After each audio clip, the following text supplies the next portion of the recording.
평안하신지요? 제가 아마 제 블로그와 영상들에서 다니엘서 7장에 대한 말씀을 아직 안 드렸던 것으로 기억합니다. 사실 마지막 때에 대한 것은 구약의 다니엘서와 신약의 요한계시록이 매우 중요하며 또 두 성경 부분에서 같은 이야기를 하고 있다는 것을 아는 분들은 아시나 모르는 분들도 많을 줄 압니다. 이에 대해서 제가 다른 사역자분을 통해 알게 되었고 생각하게 되었던 것을 나누려고 합니다. 마지막 때에 대한 예언은 사실 예수님의 재림을 기다리는 여러분들에게는 아주 유익한 예언과 지식이 될 것입니다. 왜냐하면 세상을 바라보게 되는 눈과 지혜가 생기기 때문입니다. 먼저 본문 말씀을 보시겠습니다.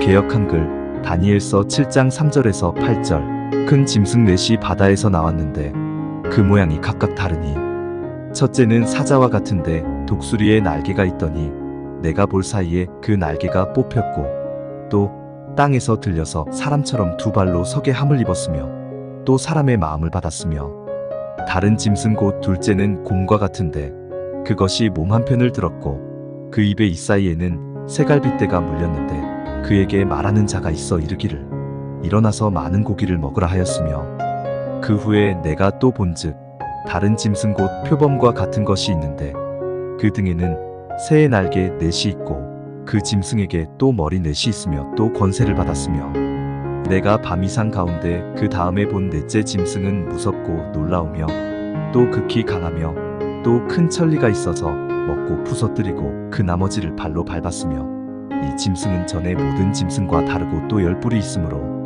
내가 그 뿔을 유심히 보는 중 다른 작은 뿔이 그 사이에서 나더니 먼저 뿔 중에 셋이 그 앞에 뿌리까지 뽑혔으며 이 작은 뿔에는 사람의 눈 같은 눈이 있고 또 입이 있어 큰 말을 하였느니라. 좀 길더라도 본문을 다 읽으시면 제가 해석해드리는 말씀들이 더 쉽게 이해가 되실 것입니다. 그리고 이 꿈에 대한 해석이 15절부터 26절까지 나옵니다. 보시겠습니다. 개역 한글 다니엘서 7장 15절에서 26절. 나 다니엘이 중심에 근심하며 내 뇌 속에 이상이 나로 번민케 한지라. 내가 그 곁에 모신 자 중 하나에게 나아가서 이 모든 일의 진상을 물으매 그가 내게 고하여 그 일의 해석을 알게 하여 가로되 그 네 큰 짐승은 네 왕이라 세상에 일어날 것이로되 지극히 높으신 자의 성도들이 나라를 얻으리니 그 누림이 영원하고 영원하고 영원하리라.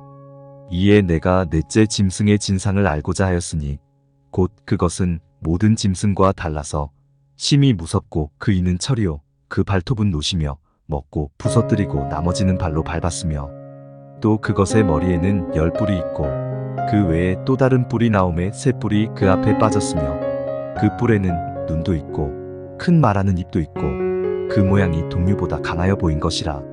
내가 본즉 이 뿔이 성도들로 더불어 싸워 이기었더니 옛적부터 항상 계신 자가 와서 지극히 높으신 자의 성도를 위하여 신원하셨고 때가 이름의 성도가 나라를 얻었더라. 모신 자가 이처럼 이르되 넷째 짐승은 곧 땅의 넷째 나라인데 이는 모든 나라보다 달라서 천하를 삼키고 밟아 부서뜨릴 것이며 그 10뿔은 이 나라에서 일어날 10왕이요 그 후에 또 하나가 일어나리니 그는 먼저 있던 자들과 다르고 또 새 왕을 복종시킬 것이며 그가 장차 말로 지극히 높으신 자를 대적하며 또 지극히 높으신 자의 성도를 괴롭게 할 것이며 그가 또 때와 법을 변개코자 할 것이며 성도는 그의 손에 붙임바 되어 한 때와 두 때와 반 때를 지내리라. 그러나 심판이 시작된즉 그는 권세를 빼앗기고 끝까지 멸망할 것이요. 17절을 보시면 3절에서 8절에 나오는 그 네 짐승들이 세상에 일어날 왕이라고 이야기합니다. 그런데 왕은 곧 나라를 뜻하기도 합니다. 그래서 이 네 짐승은 특정 나라를 대표하기도 하고 그 왕을 이야기하기도 하는 것입니다. 4절에 보시면 사자가 있고 그 등에 독수리의 날개가 있었는데 독수리의 날개가 뽑혔다고 나오죠. 먼저 이야기를 하기 전에 이 짐승들은 나라를 대표하기도 한다라고 말씀드렸습니다. 지금의 각 나라들은 특정 동물들을 통해 자신의 나라들을 상징하기도 합니다. 이에 관해 구체적으로 말씀드리면 지금의 영국은 구체적으로 영국 황실은 사자를 자신들의 상징으로 이야기하고 실제 역사적으로도 사자를 왕을 대표하는 짐승으로 써왔던 기록이 있습니다. 이를 증거하는 성경적 증거가 다니엘서 7장 4절에 나오는데 사자가 영국이라면 그 사자에게서 붙어있던 독수리의 날개가 떨어져 나온 것은 어떻게 해석이 될까요? 떨어져 나갔다는 것은 또 다른 나라가 되었다는 의미로 해석할 수 있을 것입니다. 영국으로부터 독립한 나라가 어딜까요? 네, 미국이죠. 그리고 아이러니하게도 미국의 상징 동물은 독수리입니다. 구체적으로 흰머리 독수리이죠. 그래서 미국의 중앙정부나 각 부처 등의 상징 디자인에서 독수리가 나오는 것을 흔히 볼 수 있습니다. 성경은 정확해서 독수리의 날개가 달렸던 사자, 즉 영국에서 독립한 나라, 미국을 그대로 예언했고 그 예언이 이루어졌음을 알 수 있는 것이죠. 그리고 이 독수리의 날개가 떨어져 나가서 사람의 마음을 받았다는 것도 분명 비유적인 의미가 있을 텐데, 예를 들면 사람은 다른 동물들을 지배하고 있죠. 즉 미국이 강대국이 되어 다른 나라들을 지배하고 있다는 의미로 해석될 수도 있다고 봅니다.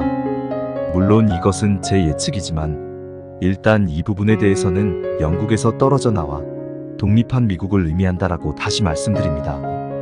그러면 그 다음에 나오는 짐승은 곰이죠. 곰은 어느 나라의 상징일까요? 구체적으로 불곰이란 짐승은 러시아를 상징합니다. 인터넷에서 다 찾아볼 수 있는 내용이라서 확인이 필요하시면 검색하셔서 확인해 보시면 될 것입니다. 이 불곰의 입에 갈빗대 3개가 있는데 이는 무엇을 뜻할까요? 그리고 불곰에게 말하는 소리가 있어 많은 고기를 먹으라 라고 하였는데 이는 러시아가 다른 나라들을 침략하여 땅을 차지하게 되는 것이 아닐까라는 생각이 듭니다. 그러나 정확한 것은 아닙니다. 마지막으로 표범이 나오는데 표범을 상징으로 쓰는 나라는 사실 좀 애매하긴 합니다. 위키에서는 일본이 표범을 상징한다고 하기도 하는데 제가 다니엘의 이 꿈 해석 부분을 이해하게 된 것은 엔드타임 미니스트리에 예전에 계셨던 어빈 백스터 목사님의 해석에 따른 것임을 일단 말씀드립니다. 백스터 목사님은 이 동물 표범을 독일로 이야기하시더군요. 독일도 표범과 상관이 없진 않아 보입니다만 특히 다니엘 7장에서 표범이 새의 날개를 가지고 있다고 하였는데 이 새의 날개는 프랑스를 의미하기도 한다라고 이야기하셨었습니다. 더 자세한 내용을 알고 싶으시면 엔드타임 미니스트리의 비디오를 구매하셔서 보시면 될 듯합니다. 국내에서는 브레드TV에서 이 비디오물을 번역해서 온라인 비메오를 통해서 구매해 볼 수 있도록 하고 있습니다. 백스터 목사님은 종말론 성경학자로 종말론 부분에 대한 해석에 대해 많이 연구한 분이시기도 합니다. 비디오물은 꽤 길게 제작되었고 많은 것을 알려주는데 관심이 있으신 분들은 보실 것을 추천해드립니다만 100% 맹신을 가지고 보시진 않으셨으면 합니다. 7절에 보면 넷째 짐승이 나오는데 이 짐승은 매우 강하다라고 표현하고 있습니다. 이 넷째 짐승은 무엇을 상징할까요? 저는 세계 단일 정부를 의미한다고 봅니다. 이 넷째 짐승에 있는 열뿔은 역시 세계 단일 정부에 소속될 각 나라, 각 왕 즉 대통령이나 총리 등을 상징한다고 보고 있습니다. 백스터 목사님의 경우에는 이 무시무시한 넷째 짐승을 유럽연합으로 보고 계시더군요.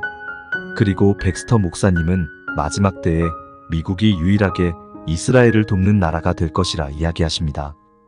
지금도 미국이 이스라엘의 강력한 우방이긴 한데 백스터 목사님이 미국은 마지막에 이스라엘을 도울 것이라고 하신 이유는 바로 계시록에도 기록된 위 짐승들에 대한 예언 때문이라고 생각합니다.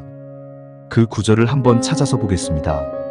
개역 한글 계시록 13장 1절에서 2절. 내가 보니 바다에서 한 짐승이 나오는데 뿔이 10이요 머리가 7이라. 그 뿔에는 10면류관이 있고 그 머리들에는 참남된 이름들이 있더라. 내가 본 짐승은 표범과 비슷하고 그 발은 곰의 발 같고 그 입은 사자의 입 같은데 용이 자기의 능력과 보좌와 큰 권세를 그에게 주었더라. 1절에 보시면 다니엘서 7장에 나오는 짐승들이 나옵니다. 그런데 2절에 보시면 이 짐승이 표범과도 비슷하고 발은 곰의 발 같고 그 입은 사자의 입 같다고 표현하죠. 다니엘서 7장에서는 이 짐승들이 각각 다른 개체로 4마리가 있었음을 말하고 있는데 계시록에서는 이 짐승의 부분들이 합쳐져 한 마리가 되었다고 이야기하고 있습니다. 이 말이 무슨 뜻일까요?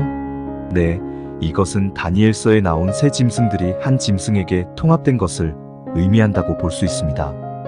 그것은 지금 유럽연합을 주도하는 나라인 독일, 즉 표범에 의해서 주도되며 영국 사자와 곰러시아가 같이 연합된 모습을 띈다라고 보여줍니다. 다니엘서 7장에서 묘사된 것은 바벨론부터 시작해서 로마까지 4가지 짐승으로 설명이 되었지만 계시록 13장에서는 다니엘서의 세 짐승이 하나로 합쳐져 한 짐승이 된 것처럼 묘사하고 있습니다. 그런데 여기서 주목할 점은 이 구절에서 다니엘서에는 언급되었던 독수리의 날개가 빠져 있죠. 그래서 백스터 목사님은 나중에 이 넷째 생물, 즉 세계 단일정부 혹은 유럽연합에서 미국이 빠질 것이라 해석하신 것입니다. 그런데 이에 대한 제 생각은 조금 다를 수도 있습니다. 왜냐하면 제가 다른 영상들, 글들에서 언급드렸다시피 미국의 대통령들은 대부분 가증스런 뱀족속이기 때문입니다. 이에 대한 증거로 보여드린 영상과 제 블로그 글이 있으니 참고하시기 바랍니다. 계시록 13장 3절에서 7절에 보시면 그의 머리 하나가 상하여 죽게 된 것 같더니 그 죽게 되었던 상처가 나음에 온 땅이 이상히 여겨 짐승을 따르고 용이 짐승에게 권세를 주므로 용에게 경배하며 짐승에게 경배하여 가로되 누가 이 짐승과 같으뇨 누가 능히 이로 더불어 싸우리요 하더라. 또 짐승이 큰 말과 참남된 말하는 입을 받고 또 42달 일할 권세를 받으니라. 짐승이 입을 벌려 하나님을 향하여 회방하되 그의 이름과 그의 장막 곧 하늘에 거하는 자들을 회방하더라. 또 권세를 받아 성도들과 싸워 이기게 되고 각 족속과 백성과 방언과 나라를 다스리는 권세를 받으니 여기서 용은 사탄 마귀를 의미하죠. 그리고 짐승은 적그리스도를 의미합니다. 이 적그리스도가 하는 일을 보십시오. 6절에 보시면 하나님을 회방하고 또 하늘에 거하는 자들을 회방한다라고 하고 있습니다. 하늘에 거하는 자들이 누구일까요? 제가 계시록 12장에도 나오는 하늘에 거하는 자들에 대해서는 여러 번 말씀을 드렸었습니다. 성경에서 하늘은 세 가지를 의미하는데 첫째 하늘은 지구의 대기권 즉 우리가 하늘이라고 이야기하는 푸른 대기권을 의미하고 둘째 하늘은 우주, 셋째 하늘은 하나님의 보좌가 있는 천국을 의미하는데 여기서 하늘에 거하는 자들이란 계시록 12장을 보면 더 분명한데 이들은 바로 하나님을 믿고 따르는 다른 행성의 지적 존재들을 의미한다고 저는 보고 있습니다. 왜냐하면 계시록 12장을 보시면 개역 한글 계시록 12장 11절에서 12절 또 여러 형제가 어린 양의 피와 자기의 증거하는 말을 인하여 저를 이기었으니 그들은 죽기까지 자기 생명을 아끼지 아니하였도다. 그러므로 하늘과 그 가운데 거하는 자들은 즐거워하라. 그러나 땅과 바다는 화 있을진저 이는 마귀가 자기의 때가 얼마 못된 줄을 알므로 크게 분내어 너희에게 내려갔음이라 하더라. 용이 미카엘 천사장에 의해 지구로 떨어지는데 이때에 하늘과 그 가운데 거하는 자들은 즐거워하라고 나옵니다. 왜냐하면 용, 즉 사탄 마귀가 하늘 즉 우주에서 미카엘 천사장에게 쫓겨나 땅 즉 지구로 떨어졌다라고 이야기하고 있기 때문입니다. 계시록 12장 8절에 보시면 개역 한글 12장 8절 이기지 못하여 다시 하늘에서 저희의 있을 곳을 얻지 못한지라. 이 사탄과 그 하수인들이 미카엘 천사장에 의해 패배한 이후로 지구에 떨어져 하늘 즉 우주로 다시 나가지 못한다라고 8절은 말하고 있기 때문입니다. 즉 다시 계시록 13장으로 돌아가서 6절에 보시면 개역 한글 계시록 13장 6절 짐승이 입을 벌려 하나님을 향하여 회방하되 그의 이름과 그의 장막 곧 하늘에 거하는 자들을 회방하더라. 적그리스도가 하나님과 하늘에 거하는 자들을 회방한다라고 나오는 것이죠. 자, 이것을 어떻게 해석할까요? 그러기 전에 왜 각 나라들, 특히 미국이나 땅덩어리가 큰 나라들이 외계인의 존재에 대해 끝까지 함구하고 진실을 말하고 있지 않는지에 대해서 생각해 볼 필요가 있습니다. 만일 외계인이 존재하고 그들이 하고 있는 짓들 즉 마귀의 자식들이 하는 짓들과 미국이란 나라에서 이들 외계인들이 기술을 전수해주고 이 지구의 아담의 후손들을 통제하기 위한 작업을 하고 있다라고 이야기가 흘러나온다면 이 땅에 하나님의 씨앗인 아담의 후손들은 분명히 진실을 알게 되고 또 이들과 싸우게 될 것이기 때문입니다. 왜 외계인의 존재를 말하지 않을까요? 외계인들의 존재를 인정하게 되면 성경의 난제들이 풀리게 되고 사람들은 더욱 하나님을 믿게 되기 때문일 수도 있습니다. 간혹 외계인이 존재한다면 성경을 틀린 것이다 라고 생각하시는데 전혀 아닙니다. 제가 몇 번 영상과 글에서 많이 말씀드려온 것과 같이 창세기 1장에서는 전 우주에 걸쳐 생명체를 만드신 하나님을 말씀하고 있고 창세기 2장 1절에서 3절까지 이 창조의 역사를 마치셨다라고 4번이나 강조하며 말하고 2장 중반부터는 아담의 창조를 이야기하시니 이것이 무슨 의미일까요? 네, 다른 행성들도 물론 지구의 인류와 모습은 다르나 하나님의 씨앗인 다른 지적 존재들이 살고 있으며 계시록 12장, 13장에 나오는 하늘에 거하는 자들이 바로 그들을 의미하며 마귀는 바로 외계인 혹은 사람을 뛰어넘으려는 짐승 즉 창세기 3장 15절에 뱀을 들짐승이라고 기록된 사항을 참조하시면 알 수 있고 이용, 드라코니안 종족과 그 하수인들 즉 reptilian들이 하나님의 일들을 회방하고 이 지구를 지배하려는 즉 지구에 내몰렸으니 지구가 그들에게 있어서 막다른 행성이 되어버린 것으로 인해 지구를 지배한 뒤에 나아가 우주로 나갈 힘을 키우기 위해 지구의 아담의 후손들을 감시하고 통제하고 죽일 계획을 세우고 있는 것입니다. 그것이 바로 4번째 짐승인 세계 단일 정부를 의미합니다. 그리고 그들의 더러운 속임수와 계획으로 모든 지구인들을 속이려 했던 장본인은 바로 마귀 사탄이며 그의 명령에 복종하는 reptilian들 즉 예수님의 알곡과 가라지의 비유에서 나오는 가라지들이라는 것을 알 수 있는 것입니다. 장황하게 설명을 드렸는데 이해가 가셨는지 모르겠습니다. 사탄은 타락한 천사가 아니라는 것은 영상으로 많이 알려드렸습니다. 결정적으로 계시록 16장 13, 14절을 보시면 사탄은 귀신이 들린 육체를 가진 존재라는 것을 알 수 있고 그렇기 때문에 계시록 12장에 이 땅에 떨어진다는 예언도 성립이 되는 것입니다. 만일 타락한 천사라면 부활하신 예수님처럼 시공간을 초월해 나타날 수 있는데 사탄이 이 지구에 떨어진다는 표현을 보면 그렇지 않기 때문이고 또 귀신은 육체가 있는 존재에 들어갈 수 있다고 우리가 성경을 통해 알 수 있기 때문입니다. 그러므로 용, 사탄, 마귀, 옛뱀은 바로 외계인으로 생각해 볼 수가 있는 것입니다. 그 외에 다른 어떤 조건을 만족하는 존재들이 있습니까?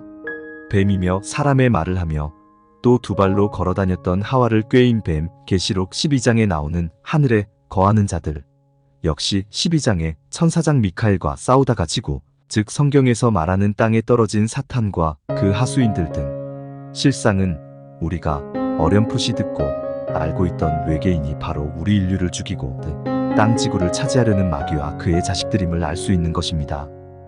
외계인이 있다고 하여 절대로 성경이 틀렸거나 하는 것이 아니라 오히려 외계인이 있다고 전제하면 다른 성경의 난제들이 풀어지고 지금의 세상에서의 감추어졌던 비밀들이 풀리게 되는 것임을 말씀드립니다. 창조주 하나님은 그야말로 우리가 감히 상상도 못하는 전지전능하신 분이라는 것을 더욱 알 수 있습니다.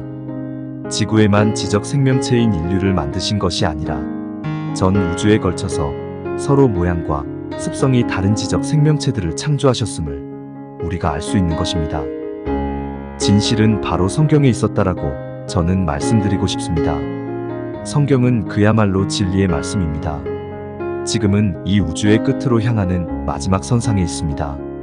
왜냐하면 이 지구에서 사탄과 그 하수인들이 모두 지옥으로 떨어지게 되고 천년왕국이 있은 다음에 백보자 심판을 통해 각 지적 존재들이 심판을 받게 되고 그런 다음 바로 새 하늘과 새 땅, 즉 새로운 우주가 펼쳐진다라고 요한계시록 말미에 써있기 때문입니다. 그 새로운 우주에서 의인들은 땅 즉 행성들을 다스리는 왕이 될 것이라 말씀하고 있습니다.